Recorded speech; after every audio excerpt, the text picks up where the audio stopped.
Hi guys! Welcome to another Pacham series. Tuturuan ko kayo paano magluto ng tinapdakan.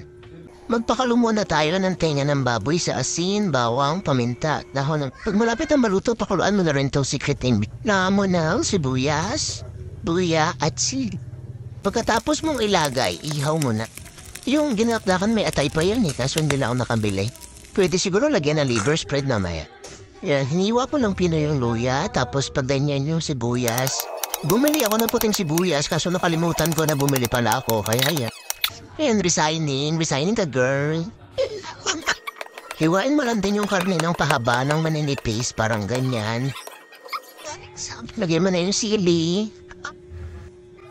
Paminta. Asin, tsambahan lang. Yan, kalamansi ang nilagay ko. Iba suka yata nilalagay. Pero kalamansi gusto ko. Pag feeling mo okay na yung lasa, haluin mo yan ang ganyan. Pag na-mix mo na ng maayos, ayan, lagay mo na tong secret ingredient. Yan yung nagpapakream at nagpapasarap talaga sa dinakdakan. Pag wala yung secret ingredient na yan, wala, hindi talaga totoong dinakdakan yung dinakdakan mo. Sisig yan. Sisig pag walang secret ingredient. Yung iba, pag malaman nilang nalagyan mo ng ganyan, ay na kumain. So yun, ito na, bye!